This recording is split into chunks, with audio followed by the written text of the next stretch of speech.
மாமா சொல்லுங்க. இந்த இரட்டில் பூ பொறுக்கிறீங்களே மாசம் எப்படி பாரு கும்முன்னு இருக்குது. பா சரியான வாசம். அதை விடு, ம் இந்த பூ இவ்வளோ நல்லா இருக்கு. ம் மார்க்கெட்டில் மட்டும் ஏன் இப்படி இந்த நடுவில் இருக்கிற தரகர்கள் மட்டும் பூ நல்லா இல்லை ரேட்டை குறைக்கிறதுக்குன்னே பார்க்குறாங்களே. நல்லா இல்லைன்னு சொன்னால் தானே ரேட்டை கம்மி பண்ண முடியும். இங்கே பாருங்க, நாங்களும் எல்லா மருந்தும் அடிச்சுட்டு தான் இருக்கோம்.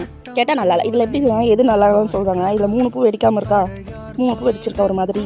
அதுதான் பிரச்சனையாமா. அதாவது இப்போ எங்ககிட்ட கம்மி பண்ணி 10 ரூபா வாங்குறாங்கல்ல, அதேமாதிரி அவங்க 10 ரூபா கம்மி பண்ணி விற்பாங்களா? மாட்டாங்க. நீங்கள் எவ்வளோ ரேட்டு விற்றாலும் எவ்வளோ எங்ககிட்ட கம்மி பண்ணி வாங்கினாலும் ஒரு மாலை 100 ரூபாய்க்கு கீழே யாராவது வாங்கியிருக்கீங்களான்னு மட்டும் கமெண்ட்டில் சொல்லிட்டு போங்க.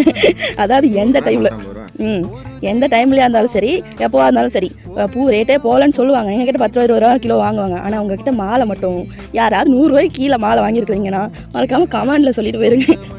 அப்போ தான் தெரியும் விவசாயத்தோட கஷ்டத்தை புரிஞ்சுக்க மாட்டுறாங்க என் மக்களே. நீங்களாவது புரிஞ்சு ஷேர் பண்ணி விடுங்க. Bye bye. என்ன ஆராய்ச்சி